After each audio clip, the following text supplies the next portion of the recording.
Wow. Boogaloo. Films. Bad films. Lots of films. Very, very bad films. Films. Watch that film. Then talk about it. It's Electric Boogaloo with Matt and Keenan. Hello, everyone, and welcome to Electric Boogaloo, the show where we make bad films worse and do the Macarena. I am the president of the Shark North Atlantic Treaty Organization, or Sharknado. Oh, Matt I hate Bradley. you so much. I hate you. I am so much work for this one. I am the cameo from a person you don't quite know who they are, but you're like, I know you from somewhere. Why are you in this film? Keenan Groom. That happened a lot this week. Yeah. Because we watched just Sharknado cameos. 2, the second one. What I found watching this film is that Sharknado 2, the second one, or as from here on out, I will just refer to it as Sharknado 2. Yes, This is everything I wanted Sharknado 1 to be. Yep. So if It's we just so much sillier. go back to me talking about the first one, I didn't hated like it because it seemed like it was trying too hard.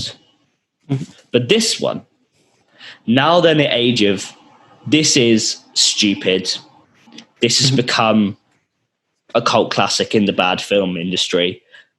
It's self-aware, it's satirical, it parodies itself. And from that, I hardly wrote anything down because I was just enjoying it because it was stupid and I loved it.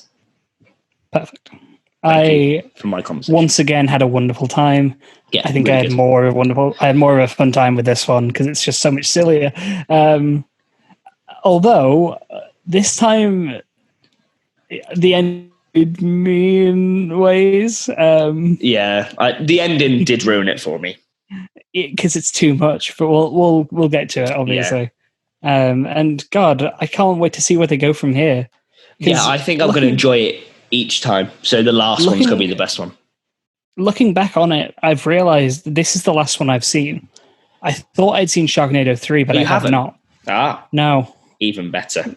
Because I was looking at the cast in that, and I was like, I have definitely not seen you in a Sharknado movie. Do you see some of who the cameos are in the third one?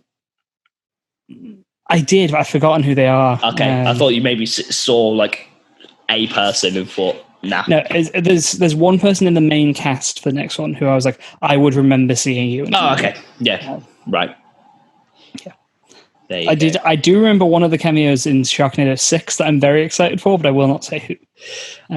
I looked really far down for Sharknado. If you hear beeps throughout this, my intercom phone has decided to there's no batteries in it, so there's either a piece loose or the door downstairs isn't secure properly because it keeps beeping. That's what that sound is. No one who's listening to this is going insane. It's fine. It's the moose tormenting Keenan. Yeah, the moose keeps pressing the buzzer. Like, come outside. We've got cookies. And I get really intrigued by cookies. I kind of want to go down, but I fear for my life. You'll be taken again. I will. You can't go back to prison. Liam Neeson can't help me a 17th time. They run out of ideas. Especially not in social distancing. No. This is a very weird tangent. Starting a new block of films as we are currently. Moving into phase 3 of Boogaloo. Whoa! This is when we all band together and defeat the evil that is Neil Breen. He's the big bird. On Neil Breen too. He's the big bird. You have a new bit for us, I believe. Yes, I do. So I like the ideas of having some cinema snacks or some crazy cinemas of the world from Wave 1 and 2. But what we've realised is, I've realised, that the fun ones run out very quickly. There's not many bizarre ones. You start getting into, this is just popcorn of a different flavour. But what won't run out is employees who work in a cinema and the bad people they have to deal with. So I've got a little story time for you today, Matthew. Wonderful. So just a quick clarification for anyone who's never worked like retail or hospitality. All customers are terrible all the time. Yeah. So this one is just... Hey, Here we go.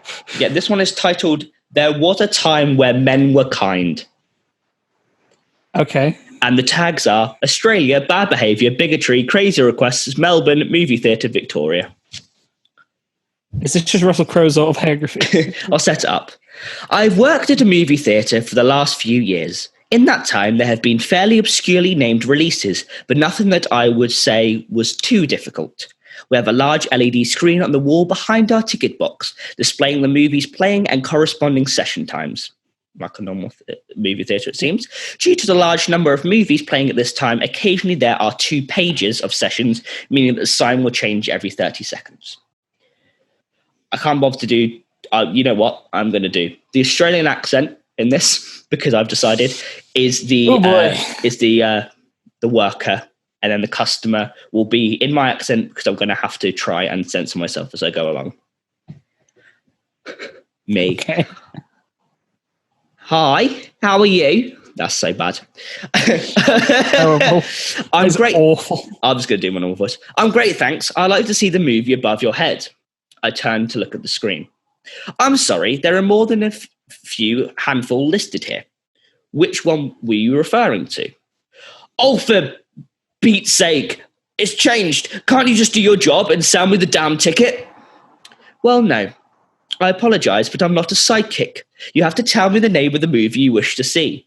I'm more than happy to give you a quick description of the films we currently have playing so you can figure out which one it's... No! I demand to see your manager! Actually, Karen. I'm the one in charge right now. And honestly, I don't see the need for a manager to intervene. All I need to do is sell you your ticket and direct you to one of our theatres. It's one of those movies about the miserable lesbians. Stifling laughter. Amazing. I'm sorry, we don't have a movie about miserable lesbians. You would know, wouldn't you? Yes. Well, yes, I would, actually. I've worked here years and run the ticket box and the candy bar section, and if needed, I work on the floor too. I don't think that I would have missed a movie about miserable lesbians. Besides, if there was one, I would have taken my girlfriend to see it with me. What? Legend. It'd probably be titled The Life and Times of insert my name, maybe starring Catherine Monig or Jodie Foster. You're one of them.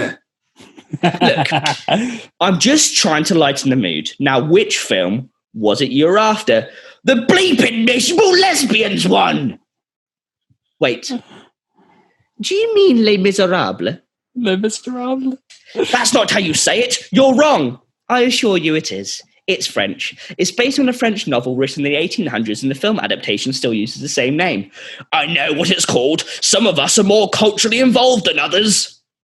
Sure.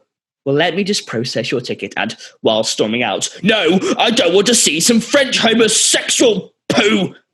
Okay, have a nice day.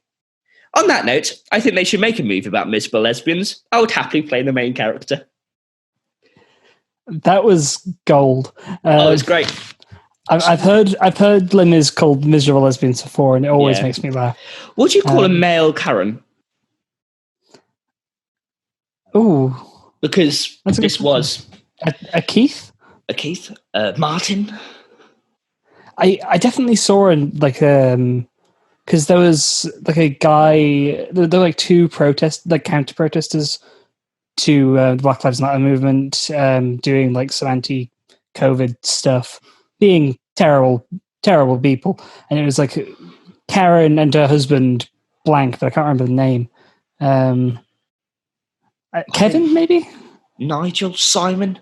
Nigel's good. Nigel. We'll call him a Nigel. Now Call them Nigels. They're Nigels. Because if I A write... male Karen is a Nigel. If I read these stories, they will inevitably be Karens and Nigels. And Nigels from now on. Perfect. And to be fair, I think a male Karen is just most men over 30. But this seems like a quite fun film called The Miserable Lesbians, starring Jodie Foster and this lady who served this man. Great cast. I don't know who she is, but she seems fun. She'll be good. She's great. I enjoy her. That'd be a good one. My other favourite name I ever heard for Les Miserables was a miserable Les and his gloomy orchestra. I mean, that is true. Yeah. Yeah. That's what it should be called. Yes. Hugo. I'm going to call you by your surname because it's funny to say Victor. That's the name they release when the show 24601 releases San Juan Jump Roll just over and over again. It's released as Gloomy Les and his Miserable Les's Gloomy Orchestra. That's a joke that might go over your head if you don't remember 24601 releases a San Juan Jump Roll. Nope, I've seen it once. Yeah. But the more you know. Yep. If anyone's watching this, please go watch that after the episode. It's really I think I know what you mean. I'll try to fit it in the actual film, but it's the one where It's make me a sandwich. Yeah, nom. Yeah, I've got it. I did enjoy that more than the film. Yes, I think it's better than the film. Anyway, we move on to talking about Sharknado 2, the second one. Yeah, I think I'm going to enjoy reading some stories and letting you know about them. It's going to be a good one. Yeah. I might keep that one because it's going to be. I think that's a good bit. It's one we can go back to, certainly. Yeah. So. Self high five. I don't know what that was. It felt important to do, but I had no idea what it was. That's really cracked you up, hasn't it? Just a little bit of... I'm so warm. I think I was cleansing myself of the bad auras because it's bloody hot. That's so warm. You won't see throughout the episode me just turning slightly pinker and pinker. I've had to close my window because of building works and cars, and I'm just slowly melting. I feel Alphabet, I feel your pain. Sharknado 2. So, film. So we'll do the quick summary of the film as we tend to do. Mm-hmm. So, a Sharknado happens in New York, and then other than that, it's the same as the first movie. It was. Yeah. It seemed to go really quickly, but I think it's because I knew what was going to happen. Because you knew what was coming at every single moment, yeah. So they start out on a plane, and it's Finn and April flying into New York. Mm-hmm. They're there to see family, I guess. Or no, Finn's from New York originally. Yeah, going to see Finn's sister. Finn's sister, yeah. Even though he doesn't have a New York accent at all, and Ian Ziering's clearly from the West Coast. There you go. He might have been in LA for enough. Yeah, maybe so. I mean, Tara Reid, again, seems very West Coast. Apparently is from New York. I don't know. Who's to say? Not us. And they have a moment the Gremlins in Twilight Zone where a shark just lands on the wing of the plane and starts eating it. Yeah. Which is gold already. Kelly Osbourne's there as a flight attendant. That's cameo one of this film. Yes, we're not going to count all the cameos because there's too goddamn many of them. No, I started, then I gave up after 4 or 5 because there was too many people. Yeah, that's a trend that apparently continues to all the other Sharknado movies. There's a few worthy mentions though. Yeah. So sharks start smacking into the plane as they do. Mm-hmm. Plane starts crashing. Sharks break in through the windows, I guess, and chunks ripped off the side of it and start eating people inside the plane, which amazing. From what I remember, aren't the only people who die in that scene people who get eaten by sharks, and nobody dies in the plane crash that happens? Yes. So Kelly. Apart from a couple of people, if you're a cameo in this, like Game of Thrones, you get to die. Yes. So Kelly Osbourne gets decapitated. Mm-hmm. The pilot, who I think is the pilot from Airplane. Yeah, and then she is from something as well. I looked into it. She's from some form of film or TV that has planes prominent. Yeah. Everyone's kind of playing a role they're famous for. Yeah. Yeah. In a cameo. Sci-fi fan favorite Will Wheaton gets killed. Yeah, he's on the plane. Yeah, but no, I think it's just if a shark attacks you, you die, not the fact that there's half a plane. Yeah, and the loss of oxygen and, gravity. Yeah. Yeah, no one like breaks their spine on the landing. Nobody. I suppose that's less interesting than person gets their head bitten off by a shark while they're sitting on the loo. Yeah. That was weird. Okay. Yeah, they get off the plane. They're interrogated by the gayest cop who ever lived. What was that guy's deal? Remember that? Like, they're in an interview with the news. There's this one policeman who's like, "Sharks in the air? I don't think so." And he's like, was he the guy who was there later as well? No. He's only there for that one scene. I'm blending two of them. It's like the blonde guy with like the scruffy beard. Yeah. And he's like a cop. And I think he is someone that way. I don't think so. I think he was in the credits, so I believe he's like a famous person. But like, I didn't know who he was. I just thought this guy playing a cop was like having it up for no reason. While we're still on the plane, can we talk about the fact that the whole side emergency door got ripped open? And are we going to talk about April's little incident? Oh, about her like apparent super strength.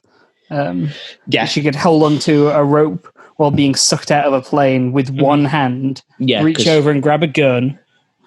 But then the FBI agent or sheriff or undercover, whatever he was, he just maybe he just walks over to her. Yeah, he gets hit by a trolley and then isn't sent flying.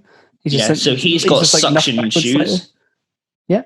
Okay, if you're a character who is important to the story, which he wasn't, but he was fine anyway, then you have immortality. It's fine. Mm-hmm. Well, you have immortality until it runs out, essentially. Yeah. Which is mortality. Unless you're a tertiary friend, you have immortality.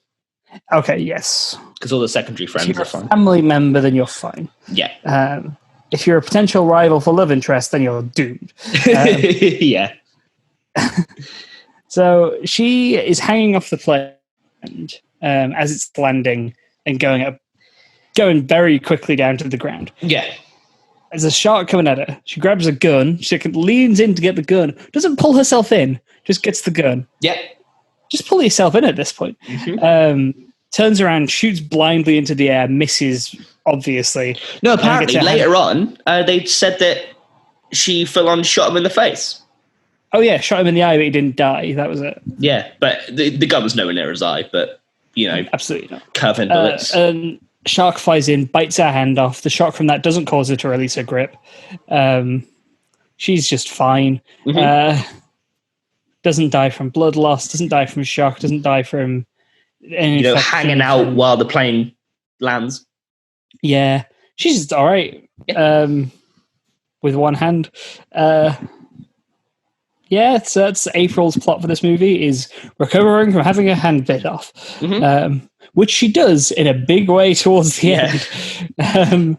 We'll get to that. I kind of wish he didn't survive. No, April survived. No, I kind of wish she didn't. Oh, I see. I just thought it'd be. I thought you said where she didn't. No, I just don't like her as a character.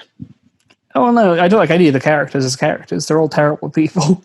Oh, the baseball friend, he was fun. He was a laugh, and I did like the cab driver. Yeah, he was great. But as I say, we can get to that. Mm-hmm. So April is taken into hospital.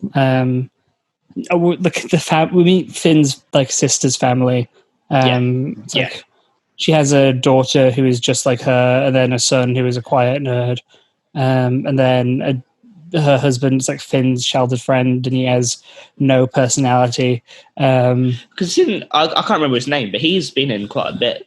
He's like a star on parallel with Ian Ziering. He's like a D-list star like him. But he's playing an empty shell of a man. He genuinely, I couldn't tell you a thing about that guy's character. He's a very stereotypical New York businessman, isn't he? I guess. In a nuclear family. So he's very one note. It is a thing that he's like obsessed with work at one point, isn't it? But then that never comes up again. Yeah. It's like, I want you to turn your phone off so you're not distracted by work as always. He's like, okay, he turns his phone off, and then that phone is never brought up again. Well, I listened to his son. That was good. Yeah. So the son and the dad go to the Mets game, and the mum and the daughter go to the Statue of Liberty. Mm. And then Finn rides into town, and he's like, "These damn sharks are back. Let's get everyone into a hotel." Yep. As you do. Yeah. I don't know. It's Sharknado, man. It's difficult to talk about things other than just literally sharks. Everybody. Yeah, that is what happened. It is what happened. Yeah. I guess it's not talking about like because I mean, the plane crashed in the daytime. Yes, that's one thing I found. Early morning, yeah, but it was dark, and then it wasn't. Well, yes, because that's how time works. But I'm assuming the plane crash landed at about 6 a.m, and then it was like daybreak, right? It seemed to be the dead of night, and then all of a sudden, the birds are out. No, it was like 5, 6 a.m. I'm assuming, just before dawn. I don't know. It seemed quite quick. It was darker because they were in the middle of a storm. Yeah, but the storm hasn't gone because the sharks are still there. Well, granted, but they're not in the tornado, the Sharknado. I apologize anymore. Yeah, but yeah, I don't know. It might be daybreak, but it just seemed that I mean, to be fair, it shifted very quickly. It could very well just be this film has no sense of time. Yeah, I was like, this is a 6-hour plane crash. Yeah, they're crashing for ages, and it's just like, can we just crash on you? Yeah, I'm very he's just circling. Yeah, he keeps almost crashing and then bouncing it back up, and then like, yeah. I know. That's what this gesture was. It was reflecting the flight pattern of the plane. I'll give him the benefit of the doubt. Sure. So they go to the baseball stadium. Finn goes to find them. April's recovering from having her hand bitten off. Her doctor is Billy Ray Cyrus. Yes, he is. He doesn't really do anything in the movie. He's just there to be Billy Ray Cyrus, and I am a-okay with that. Yeah, he was great. Because who was the nurse? Was it down? That was definitely Julie Brown. Yeah, Julie Brown. Yeah. Yeah, just I don't really have a connection with in the same way as I do Billy Ray Cyrus. The ultimate dynamic duo. Yeah, and he's like, "Don't break my heart, my achy breaky heart, because then I'll be sued for malpractice." You try. So anyway, I was just gonna let that joke sit there for a minute. I do have a quote written down here, which is Finn in the hospital with April. He says to her, "Next time you offer to lend a hand, don't take things so literally. Her hand was bitten off 2 hours ago, man. That's bad taste." It's funny though. I like that. It is a bit funny. I definitely said that. So throughout this movie, you get a lot of news updates. Yeah. The anchors are like side characters in this, essentially. And another wonderful line I have written down here is from one of the weather... I think it's the weather woman. Mm-hmm. She says the line, "We've got a southerly south wind coming in." I've written that down. Yeah. Just that's like a term. I have another thing written down later on, which is I love that they have like specific Sharknado weather icons. Yeah. Like it's like snowy, sunny, tornado full of sharks on screen. When we get to that bit further down, I'll talk about her approach to tornadoes. Yes. That was the second one. The math doesn't quite add up. Oh, what, with 2 inches of sharks? No, she said they travel 2 inches an hour. No, she was saying like we're going to have 2 inches of sharks, like, as in 2 inches of rainwater. But sharks longer than 2 inches, like thicker than 2 inches. Because maybe she said in an hour, but I heard 2 inches an hour, which means you could probably just walk away quite carefully and just get on with your day. And the shark maybe hit you in 9 hours. Yeah. That's the danger. It's a very slow shark, and then you stop looking and you forget about it, and 3 hours later, I've been eaten by a shark. Yeah. Yeah. So I might have misheard that one, but I thought that was strange if that's what she said. So they go to the baseball stadium. We meet baseball friend who's just like, he loves the Mets so goddamn much. He wants to baseball bat. He gets a giant baseball bat to fight the Sharks with. Oh, yeah. That was great. Everyone went behind and got like, oh, let's have the novelty ones. He's like, nah, you're right. I'll have this one on display. Giant baseball bat, the size of me. We also meet Richard Kind's character, who it's set up that he's going to be like really important. Mm-hmm. He's given like a huge long backstory about how he was like this baseball star, and he flubbed his last throw or like missed his last home run or something. He's been a disgrace ever since. And then a shark comes flying at him, and he hits it with a baseball bat and hits a home run, and that is the end of his character. Yeah, but he never appears again. One of the best bits of this film. It was amazing, and I love me some Richard Kind, but why'd they get him just to do that? I don't know. That was what most people were doing in this. Just little bits here and there. I have just 3 sentences here that I don't remember the context for, which is just taser shark, shark versus alligator. I've put the exact words shark versus alligator. Shark versus alligator, yeah. Because they're in the sewers, like an alligator comes to attack this guy. As you do in New York, In minimal amount of water again for sharks.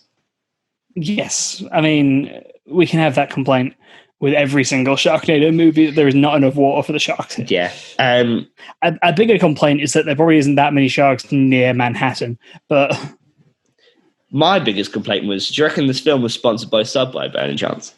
I think it might have been, yeah. There's a lot of promos for Subway, and also Jared from Subway shows up. Yeah. He's just eating a Subway in front of a Subway in the Subway. Oh, that's no longer cool. I think it must have been like maybe a year or 2 after this film came out that we found out the terrible things that Jared Fogle did. But yeah, he won't be the next one. No, I mean, Perez Hilton got killed. Perez Hilton got killed. That was my next note. It's good that Perez Hilton dies. Yeah, because I mean, fuck that guy.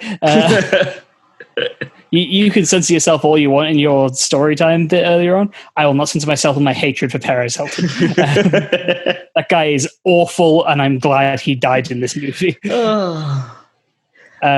Also, just another note while I'm on the topic of like Jared from Subway, Matt Lauer, who's one of like the newscaster guys, he also sucks for similar reasons. Which that didn't come out until that didn't come out until this year. To be fair, we couldn't have known at this point.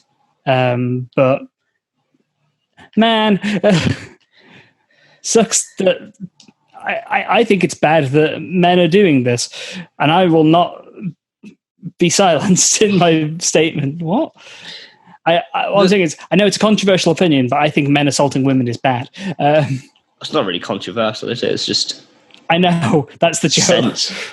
No, it depends who you speak to. People think it's exactly. So some people think it's fine. Most of them are the ones assaulting women. Right. Sharknado. So we have obviously the Mets game, and then we have the sister and the daughter and friends go to the Statue of Liberty. Yeah. Then they have to get on a ferry because the sharks are coming at them, seemingly very slowly to begin with, because they start X amount of distance away. They get on the ferry. They're still there, but they're moving. Yes. Want to talk about that? How they don't travel?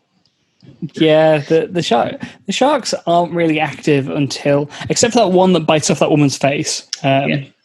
Apparently, she got killed because she's like the queen of Scream. I don't know what she might be in horror films and stuff. Like she's got the iconic horror death scream, so they killed her so she could do it again. I don't know what her name is, but that's why she died. I mean, she also died because she's a tertiary character. As does Baseball Guy, sadly. He hits a shark with his baseball bat, and he's like, that's why you don't mess with the Mets, and then falls off a train and dies. Yeah. How strong do you reckon these Sharknados are in terms of full force? I mean, as strong as they give numbers. They say E2F at one point or something.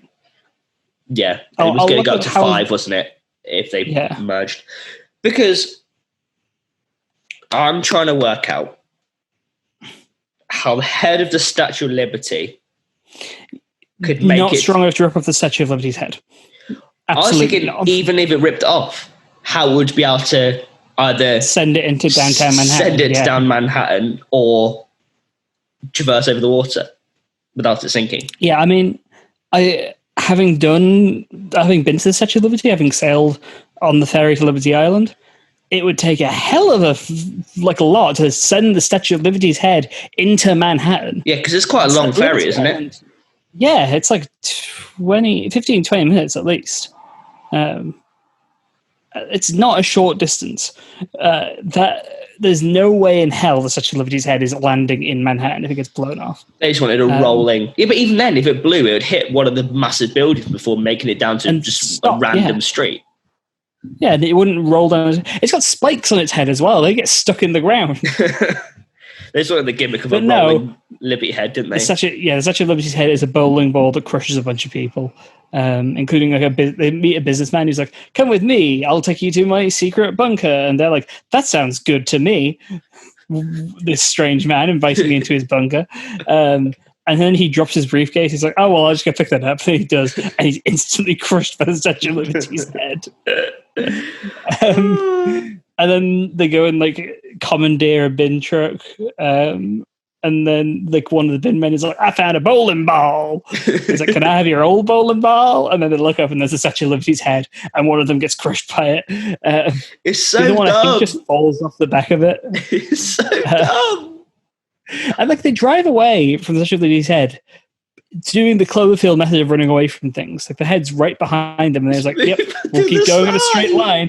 There's no way we're going to turn off into another street because this is, New York, and it's on a grid system, and it would be very easy to do that." We do is you move to the side, let it roll past, and then you carry on your day. Yeah, but what they do instead is crash their truck into a lamppost. Yeah, but it's fine. They conveniently found city bikes. Yep. And then one of the three of them gets eaten by a shark. Oopsie-doo. That's that side of the story done and dusted. On the other side of the story. back with the boys. Yeah, so after Paris Hilton gets eaten by a shark, they get off the train. Jared from Subway doesn't get eaten, very sad. They meet up with their cab driver friend, who is just like the most New York City person who has ever lived. He's in like a film called Taxi or something. I thought at first. That's a TV series, I think. Maybe, yeah. No, because Taxi is the TV series with Danny DeVito. I think he might have been in the film Taxi Driver, which is a different thing, and that's why. I thought at first they got him because he looks like De Niro, and it was like a little nod to Taxi Driver because he looks like De Niro. But then I realized he is his own man. Hang on, he's been in a taxi type film. He might be a Taxi Driver as well. But tell me everything you love about this man, and I'll find out his name. This man is he is your quintessential New Yorker who just does not care, and I love him. There's times where they go to the shops to get weapons. He puts on his hazard lights, clearly in the middle of the road, and he shouts at people to go around him, which is great. That was my favorite part. And then he gives him the business card and goes, he's almost like an actor. Yeah, he's also an actor, so he wants to play Finn in the film Sharknado. They make a Sharknado film, and Finn's like, "Nah, I'll play myself." And then he's the taxi driver is played by Judd Hirsch, who is the main character in Taxi, the TV series. Okay, there you go. I just thought because he looks a little bit like. I think Danny DeVito plays his boss in the show. Okay, possibly. Just say what you were thinking of. Just I was right. I just wasn't fully right. But yeah, there's what was it? What was I trying to say? Yeah, my brain. I don't know. It's gone. He's just really funny. He just like drives about and just kind of makes very New York comments. He's just like, this guy over here, I don't know. Yeah, I'm gonna go get a slice of pizza. There's no hardware stores here. You have to go to New Jersey, and no one wants to go to New Jersey. Yeah, bada bing, bada boom. Well, yeah, because he's like, take my card. I'll be here, and then he gets out, and then all of a sudden he's there. every single a time wizard. they call a taxi, it's just him every single time. Yeah, there's only one I taxi think driver. There's three answers here. Either Judd Hirsch's character is magic, Finn is magic, which I think is the most likely answer, or there is only one taxi in New York. Or they're all related. Oh, it's like Officer Jenny, Nurse Joy. Yeah. Deal. So they're all look the same. They're all They're brothers, cousins. but they look the same, or cousins or uncles. Hey, it's me, Bimmy. Have you met my cousin Bimmy? Yeah, like that. Which is why they never say his name. Yeah, because they're all different people. So like, we need to go get weapons, and so he's like, "Yeah, we'll go to Times Square because it's the crossroads of the world. If you can't get a thing in Times Square, you can't get it anywhere." And Times Square is empty. Well, being honest, I don't think I can get a sofa in Times Square. No, I can get that somewhere else. Times Square. You can't get a chainsaw there. You can't get propane tanks unless you know the owner of a pizza shop, I guess. Times Square is mainly just an M&M store. And advertisement. Yeah, it's a lot of billboards, a lot of screens, an M&M store, and it's where that scene in Amazing Spider-Man 2 happened. That's all there is in Times Square. You know the one I mean. The terrible Electro fight scene. That one. I blessed myself. I hadn't seen the first one. Lucky you. The second one's much worse. Oh God, we'll have to watch that for the show eventually. No, because I'm happy with my Spider-Man intake at the minute with the MCU and the game. Please don't ruin it. It can't ruin Spider-Man permanently for you. It's not that bad. Okay. It is quite bad though. So they're in Times Square. Finn goes to a pizza shop and meets up with his old friend who owns a pizza shop. I loved him. He was great. His delivery on his reaction to a shark landing in his shop was my favorite moment of the film. A shark bursts through the roof of his building, lands on the counter in front of me, and he goes, "Yeah," and hits it with a meat cleaver. He was great. He was wonderful. He seemed I don't know, man. I can't get you your propane tanks. I don't know about that. And the sharks lands. He's like, "Yeah." You've made him you can take whatever you want. You've made him sound more aggressive than he was. He just Mike Tyson. He's like, "Yeah, True. So I'm gonna get you knife now, yes." He was not like that. He was a little bit. He was rougher than that. "Oh yes, I'm gonna get you some propane tanks." Maybe it was that. I think we should stop now before it becomes fully racist. How's that? What?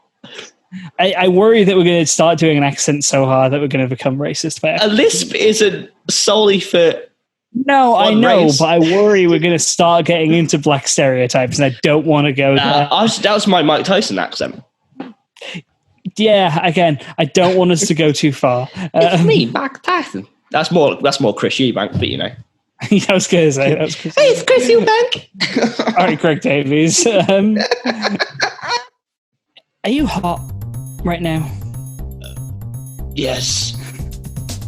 I was so hot. Are you it gassy? came out. Yes. All the heat. Do you want to stay refreshed? Yes, please. Are you tired of water? Yes, it's a bit bland.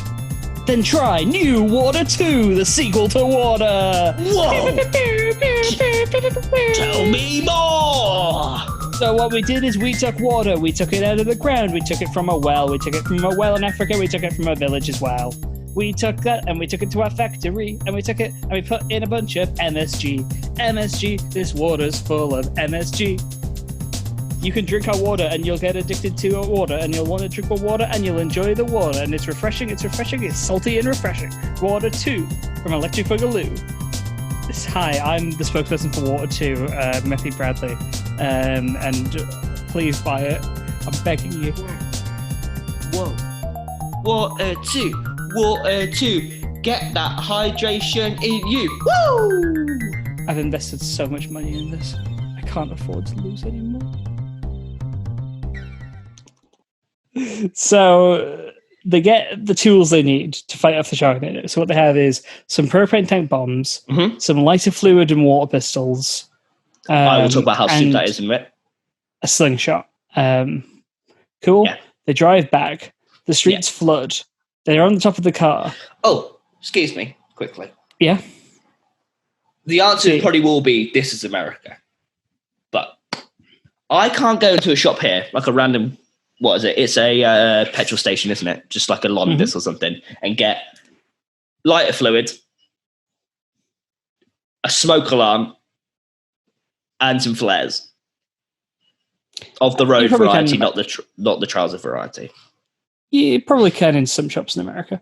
But that's what I'm saying. Like, it must be just an American thing, because you won't be able to do it here randomly. Sharknado would be different if it happened in Manchester. It's got a similar sort of clump as New York. Like, it's quite built up. We're further away from the sea. But it doesn't stop sharks, does it? We also don't get sharks near England much, I don't think. Don't get sharks in New York, but you know that happened. Wow, fair point. So they climb to the top of the hotel. No, sorry. They're on the taxi. There's another car they have to get to. So they use the rope and they swing across. Oh, yes. This scene's golden. So the first guy, personality husband, swings across. He's fine. The Sky, who we haven't mentioned yet, really. It's like Finn's we should do. She's great. He was a good character. Yeah, it's like Finn's childhood flame, who he has actual chemistry with, unlike with April. Yeah, because something like they liked each other, but he didn't think her dad approved. Yeah, that was part of it. Plus, he liked April more for some God knows reason. But she's cool. She's like strong and tough and good at competency. She's the best character in the whole thing. Good at competency. Competency, not a thing I'm good at, apparently. So she swings over with personality husband's son, Finn's nephew. So then taxi driver gets out. Mm-hmm. He starts to swing over, and then a shark jumps up and eats him and takes the rope with him. Yeah. So there's no more rope. I think it'd have been... Rest in peace, taxi driver. I think it'd have been better if they bit off his prosthetic leg and he still managed to get across. And then he could have been longer. The rope, as long as the rope goes down with him. Because the rope has to go down for Finn to play Frogger with sharks. Yes. Yeah, so Finn if he carried on the head of 3 sharks. Yeah. Honestly, if you can just play Frogger with the sharks, why are you scared of them at all? Mm-hmm. Yeah. These things are clearly not threats. You can jump on their head like a goddamn Mario. And if the facts are true, if you punch a shark in the nose, it stuns them, confuses them. Something like that. If you land on their nose each time, you're sorted. You're the king of the shark. Even the ones that land on the ground and they're like, oh no, we've got to run away from the shark. Just Mario jump on its head. Yeah. You clearly can. Well, that's what happens later, isn't it? The news anchor, she skewers him with a shoe, stiletto. Right. Before we progress, can we have another segment of Keenan trying to work out how things work? Please. Can we talk about this rope swing, please? Yes. Before we carry on, and how... Oh, it makes no sense. Again, I'm ignorant. Please tell me how this rope swing... No, you're right on this one. No, I like to be ignorant with these, and I'd like you to explain to me how this rope swing works, please. It doesn't, but go on. So, he lassoed, conveniently goes across a street lamp. Wow, good shot, Indiana. Proud of you. Yeah. That's it. Yeah, so what happens is rope goes over the street lamp. And the far side goes in the water because it landed in the water. No, it lands on the car. No, it does land in the water. You're right. Water or the car, but it doesn't come back to the person. Yeah, because the near side, they tie to themselves so they can swing across. Mm-hmm. So what would happen is, if you tried doing that with a rope swing, you would jump and you would land in the water and the rope would go up over the street lamp and come back down with you. Because you haven't tied it to anything on the other side. Yeah, because if they brought both sides round and looped it and then swung holding both halves, I feel the son would be able to get across because he was younger. But I don't think any of the other full-grown adults would have been able to because that street lamp would have tipped over. I don't think the street lamp tipping over would have been the issue because it's like held in the ground pretty securely. I mean, like the top bit would have bent for a start. Maybe. I think that made of pretty sturdy stuff. The issue would have been there's not enough rope to get you across. Oh yeah, because swing it would have been in half, wouldn't it? Exactly. Regardless of how you would do the rope setup, this rope trick should not work, and it should have killed all of them, not just Taxi Man. Rest in peace. Yeah. I don't know. I hate My that sweet bit. Prince Taxi. It was great, but dumb. also hated the physics of it. Oh, it made zero sense at all. But that's Sharknado for you. It made less sense than the kids in the school bus in the first one. Yeah, that at least they were like tied up. Like the rope made sense and everything. Yeah. At least that made sense with physics. Yeah. This one, no. I mean, to be fair, that rope swing trick makes more sense than playing Shark Frogger. The sharks, you jump on them and they would sink because the shark can't carry your weight. That's what shark it was. They were like hammerheads at best. Yeah, they're a boing. Yeah, right. It's a springboard. I'd test I'd chance my luck more on a rope swing because I feel like I could use rope swings. But realistically, that would be more fun to try. You want to play Shark Frogger. Yeah. So they get back to the hotel. Finn and Sky go up to the roof to start throwing bombs at the Sharknado. Actually do. Because that worked. The other team makes it back to the hotel as well, which starts flooding. So they're running up the stairs. Yeah. The firebombs it somehow gets through into the lift and the lift bursts open. Yes, so the lift does a ding to open up and then water flows out. So what happened was I think one of the sharks gets knocked out of the Sharknado. Hit the button. Hits the down button. Water pipes, and the water pipes release the water. Yeah, right. And then the down button on the lift. You know how sharks have like pilot fish surrounding them. Yeah. One of those pressed the down button on the lift, and then the force of the water makes him go through and press ground, which is one in America because they have no ground floors. One exactly. So they're running up. They're throwing firebombs at the Sharknado. It's not working. Sharknado is too cold because it's New York and it's too tough. Yeah. Because everything's tougher in New York, even the Sharknados. Even the sharks. Yeah. And, they die just as easy, I think. Pretty much. I mean, one of them gets cut in half with a sword, and I've got to say, that was badass. I enjoyed the sword. The sword was fun. April wouldn't have done that. She wouldn't use the sword. No, but to be fair, she does do a cool thing in a bit. Can we talk before we get to that bit? Because that will change. That's the end of the movie, anyway. Can we talk about how floppy her fake hand was when she was in the hospital rescuing that little girl? Yeah. So it's basically she had it in her sleeve. She would have had her actual hand in her sleeve, and they didn't try to. This is a whole arm, but I've got short sleeves. So it'd be like this for her hand, but as like the makeup artist or whatever the costume didn't decide to make this bit firm. So she's walking, it was just doing this. It's like, I think if I lost my hand and it was just my wrist, I don't think my wrist would automatically do this as I was running around. No. Wait, my hand's back. I don't know. Hey, you're back. What if that girl ever found her, Mum? We never know. Because there's a whole scene of April in the hotel, in the hospital, where she gets away from Billy Ray Cyrus, rescues a child, and then leaves, and it's just fine. I think she steals a fire thing. I don't know. It's not an important scene, is it? No. So they decide to leave the hotel because they've accidentally set a bunch of sharks on fire. Whoopsie-doo. This is now part of the news update. Don't go outside because there is a twister with teeth. Twister with teeth, yep.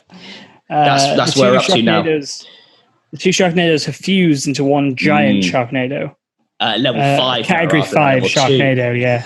It's big now. It starts level 2, fuses with level 2 and becomes level 5. Because maths? Yeah, I'm assuming it's like magnitude. It's sure. I don't know. So they meet the mayor of New York, who gives Finn a chainsaw and tells him to kill all the sharks. Yeah, conveniently stolen from the fire department. Yeah. They meet. Well, to be fair, the fire chief is there. And he's like, I'm the mayor. That chainsaw's mine now, thank you. Yeah. The fire chief is like a wrestler, I think. Yeah, he was. Kurt Angle, yeah. Yeah.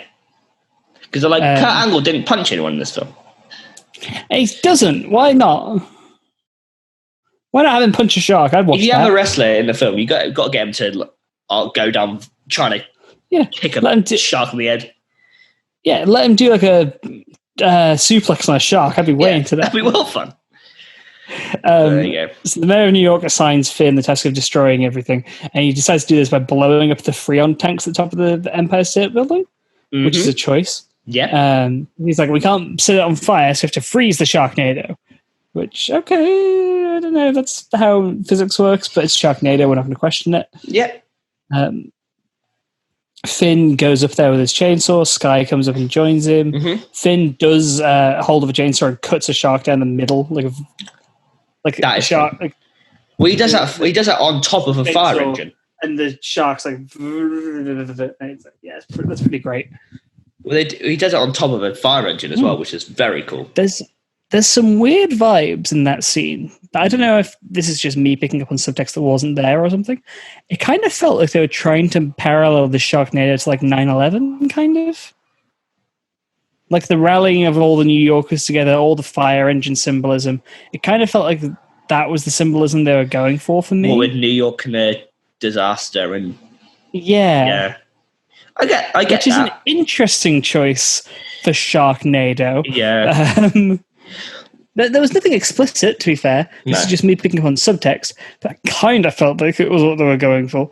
But instead of it being like a catastrophe that rocked the nation, it's a goddamn Sharknado. So they climb to the top. Of the Empire State. As you would. Very quickly, I might add. Do they only got there because of the tanks? Because it's not the tallest building in New York. Yes. Yeah, they do it because that's where the Sharknado is going to be, and because that's where the Freon tanks are. As you would, because and because there's a lightning rod, and because there's a lightning rod at the top of it, and they need to electrocute it. Yeah, that does make sense. Sure, kind of. Trying to justify it. Yeah, they set it up so that the lightning rod will conduct electricity into Finn's chainsaw, which will then conduct electricity into the Freon tanks and blow them up. Yeah.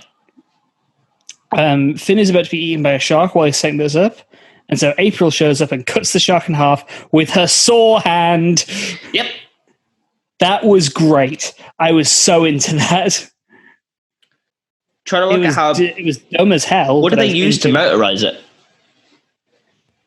Who cares? The sun had some weird batteries, probably. Maybe. They blow up the Sharknado with the Freon. April gets away, but Sky and Finn are both caught up in the explosion. Sky dies instantly. Finn is totally fine. Even though he's connected to the tanks, the lightning rods, and with a chainsaw to an electrified fence. Yes. He gets blown into the sky and survives without a scratch. Yeah. On the ground, all the New Yorkers have to fight back against the sharks falling from the sky. I enjoyed this bit.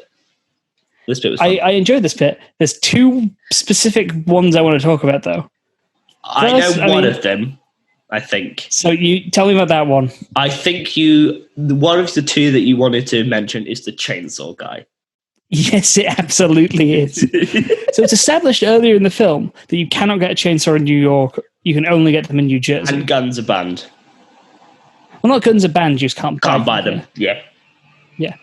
This one guy has 3 chainsaws in his truck, which he throws into a small twister, and they fly through the air and cut the sharks up. I don't want to be on the... now you've... Yeah, well, the receiver... Now you've got a chainsaw-nado is the problem. Oh, someone's going to get skewered with one of those. The second guy I want to talk about, or it's 2 guys, is husband personality and the son. Oh, yeah. The fire guns they make no sense. You had thoughts on this? Yeah. It's lighter fluid in a water pistol. Mm-hmm. And then they just fire it. And it's a flamethrower. Because there's fire in a tornado. Yeah, they don't have lighters attached to it at all. Even There is still, no it's lighter fluid, and if there was a match or something. This is a very, very cheap plastic water pistol. Yeah, it would melt. Or explode. And you'd lose your hands. It's a consistent stream, and that's a pump-action water gun they've got there. It would fire bursts of fire, sure, but it wouldn't fire a consistent flamethrower. This just adds to the fact that I didn't like the sun in this.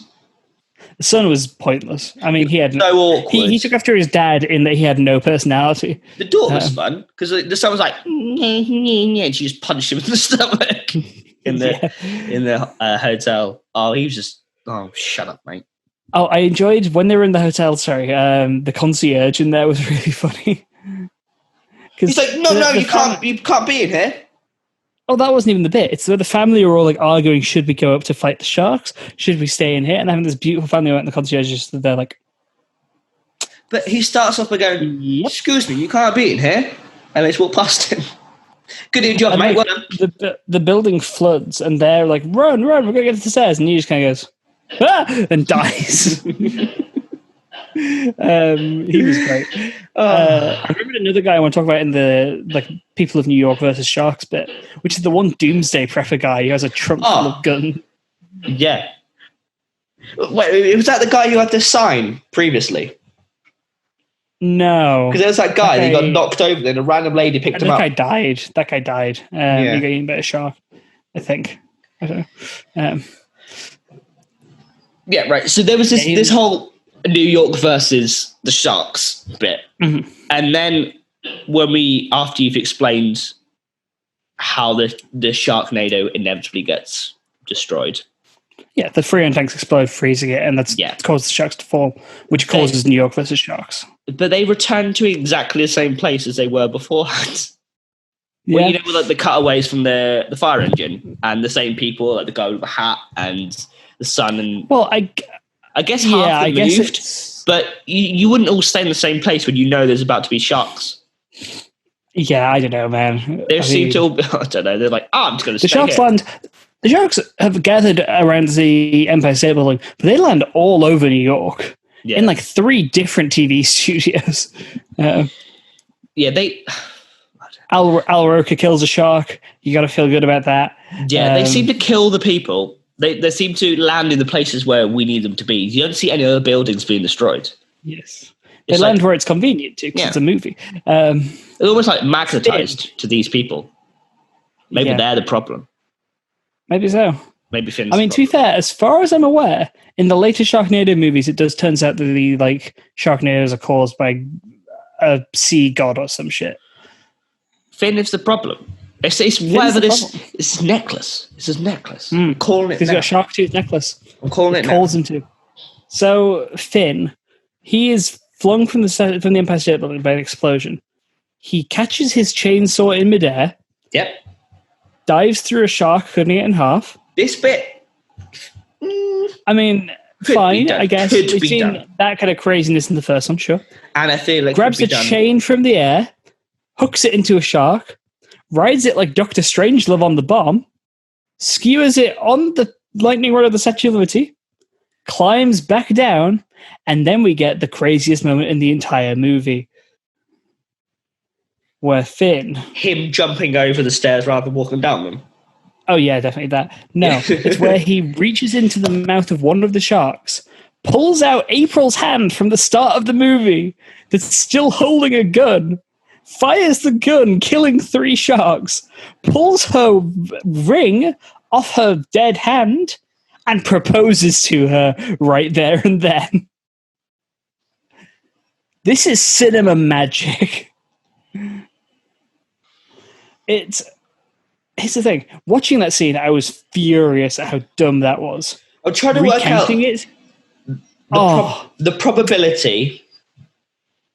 Which one's higher? Oh, 0. This one, or the fact that Finn landed in the same shark that she was eaten by and cut them both out in the first one.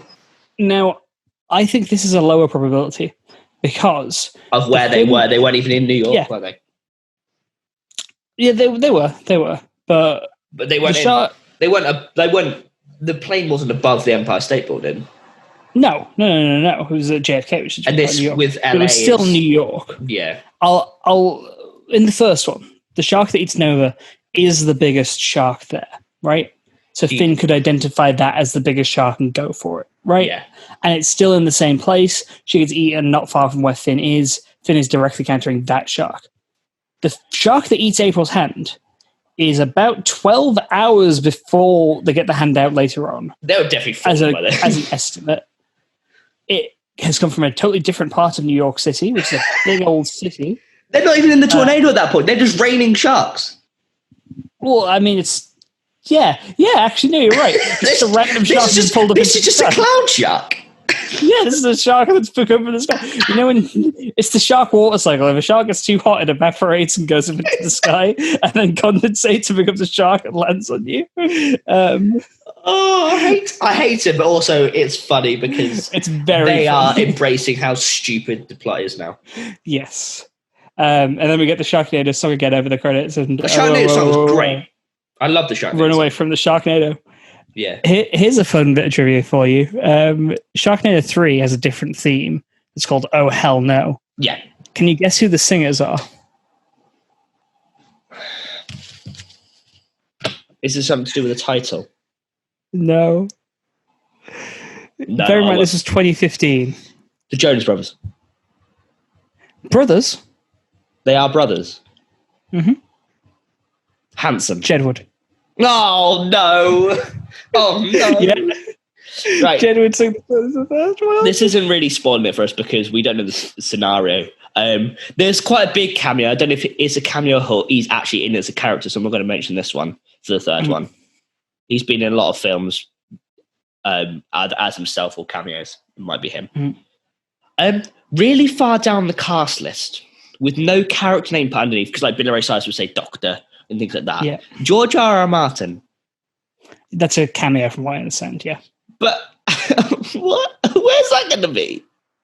I can't wait to find out. We need to move on because we've been talking for an hour. But I wrote this much and I talked about it for an hour.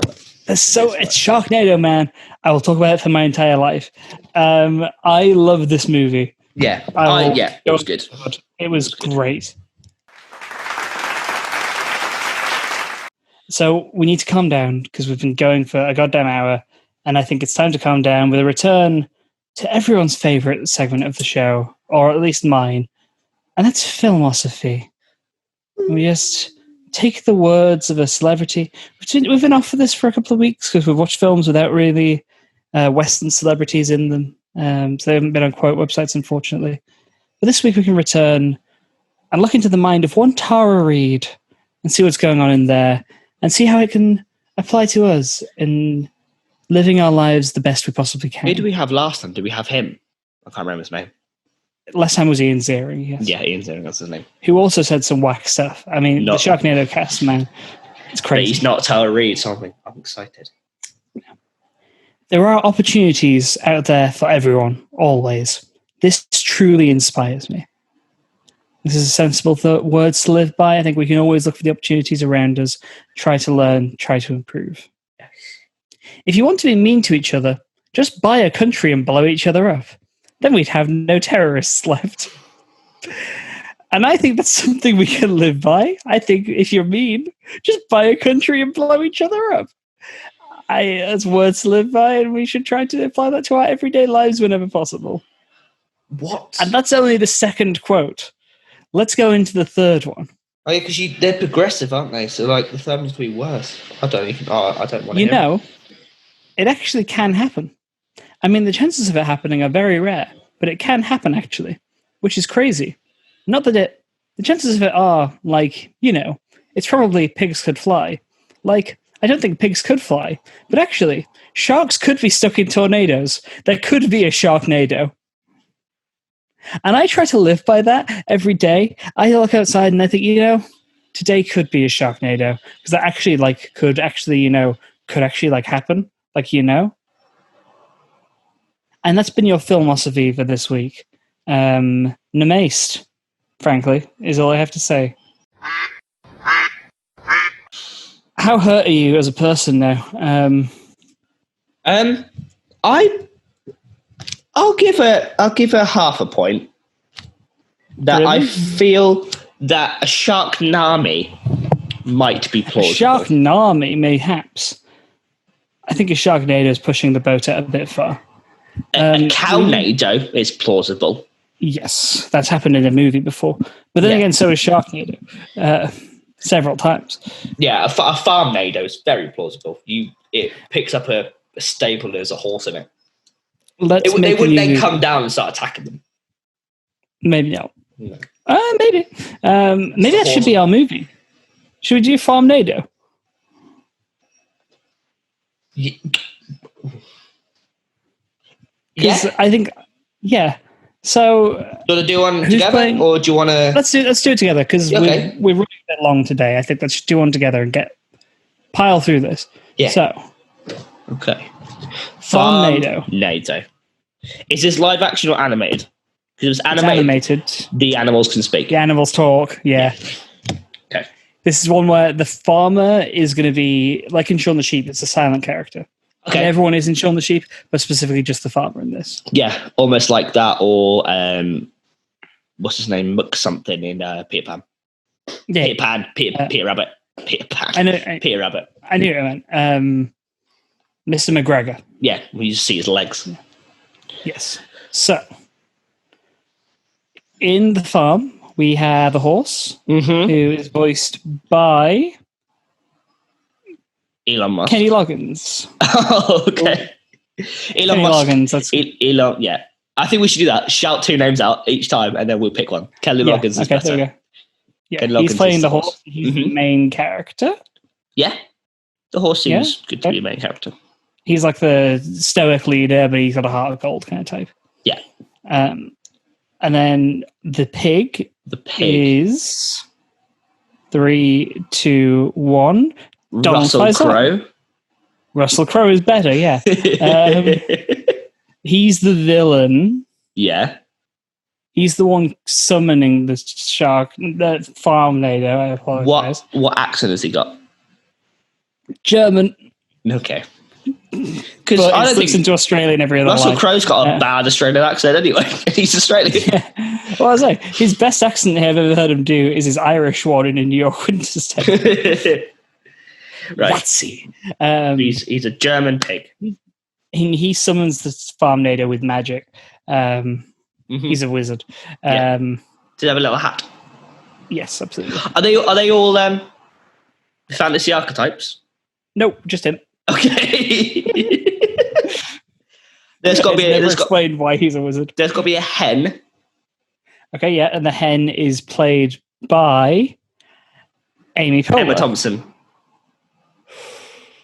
We need. Yeah, I think Amy Poehler's. We need like that. I mean, Emma Thompson's funny. Yeah, I was thinking more frantic, like chickens like around. Of the crate. No, I think like a mother hen kind of type. Emma Thompson could play. Okay, yeah. We'll get a frantic one as the rabbit. Okay. Who I think is going to be played. I can't remember his name. I'm going to explain it, and you can tell me his name. I've got his name. Oh, you explain it then. No, I've got his name. I think I've got his name. Then 3, 2, 1. Logan Paul. Is it Alan Tudyk? What his name is? Alan Tudyk, yeah. Is that his name? Alan Yeah. Tudyk. Yeah. Alan Tudyk's definitely better than Logan Paul. Is Logan Paul a funnier option, though? Yeah, but he should be the farmer. Yeah, he has one line in the movie just... It's Logan he Paul. could be in it. He could be... I don't know. He could be... He can be in it as Logan Paul, and he just gets killed by the Sharknado. Yeah, there you go. Yeah. You know, like in... like animated films where there's like Roger Rabbit or Space Jam, where there's a human character. Like the cameos are human. Yes, okay. So that's the horse, the hen, the rabbit, and the pig. We need a cow or a sheep, or both. Well, we need both. So let's do cow first, who is going to be played by 3, 2. Is it a bull or a cow? It's a cow. Okay. It's going to be played by 3, 2, 1. Leslie Miranda Jones. Hart. Oh, Leslie Jones is great. Leslie Jones. Yeah. Yeah. And she's, Leslie Jones. She plays the same character and everything, but it's always pretty fun. Yeah. Yeah. And then playing the sheep, that will be 3, 2, 1. Steve Taika Buscemi. Waititi. Oh, there's 2 sheep. Yeah. One is Steve Buscemi, one is Taika Waititi. Yeah. I think they should be. Can we make them in a double act weekly now? Yes. Buscemi and Waititi. 100%. The Buscemi Waititi double act. Because their name rhymes and they're so different, they'll be funny. We have to get Taika Waititi and Steve Buscemi every week as a comedy double act. So if Steve is inevitably the villain, like he's in a lot of them, his first henchman has to be Taika Waititi. Yeah, his Kronk has to be Taika Waititi. Yeah. And so that's all the animals that are going to be in the Farmnado. Mm-hmm. So the plot is the first half an hour is just like it's like what's it, Home on the Range or whatever it's called, that one. Yeah, just general like barnyard antics kind of movie. Everyone's like, oh, I'm gonna stop the Russell Crowe pig from doing magic, and the Russell Crowe pig's like, haha, you will not stop me. And he's from French. It's almost his German accent. It's almost like the pig does these little pranks, and he's like, oh, pig, you're annoying. Like they'll steal an egg. The chicken's like, where's it gone? And stuff like that. But actually, he's stealing components for a spell. Yeah. And half an hour in, he pulls out a Necronomicon that is bound in human flesh, and it's very clearly called into detail that it is bound in human flesh. But it's got a face, and it speaks, and it's the face of 3, 2, 1. And McFarlane. And McFarlane's better. Next to the back page. But it's the back of his head. Yeah. Yeah, it never speaks. You look at Deck isn't in the movie, it's just the back of his head's on the back of the book. And so the Farmnado is called in, and it sucks up all the animals, and then the rest of the film is just an hour just destroying celebrity cameos. Yeah, so the farmhouse, you think, oh yeah, they're going to save the day. Is one of them going to survive they all die? To tell the story. Yeah, the animals. Does one of them survive? Yeah, one of them does, and it's the Orchard rabbit. Oh, the rabbit. Yeah. Both the sheep die. It's the rabbit, it's the narrator. Yeah, that makes sense. Yeah. You think it would be the horse. Yeah, but it's not. Yeah, that sounds good. And then throughout the film, let's just name 3 celebrities each that get destroyed by it. I've already named one of mine. It was Logan Paul. Mine is Terrence Stump. Stump. Who? Terrence Stump. Terrence Stump. What's his name? Terrence Stamp. Yeah. He plays Zod. No. Isn't he dead? No. This guy. Who are you talking about? Is it Terrence Stamp? Yeah, Terrence Stump. You keep saying Stump. I said Stamp, and I thought, actually, is it Stump? Then I went Stump. Terrence Stump. Your A's and U's sound the same, my man. Terrence Stamp. There we go. My next one is Terrence Stoop. Michelle Obama. Okay. And mine will be Michelle McManus. Amazing. Yeah. And then my third one is RuPaul, who gets sucked up on his fracking operation. Mine is God. My third one. Oh. But you've got to decide. You've got actual God. Which intonation of God do you want? Do you want Morgan Freeman? Christian God. No, just the actual one. But we got him. But does the idea of God get killed, or is he in? No, physical representation. We got Christian God for this. His name. I'm going to Google Christian God as a person. Christian God. Images. First name Christian, last name God.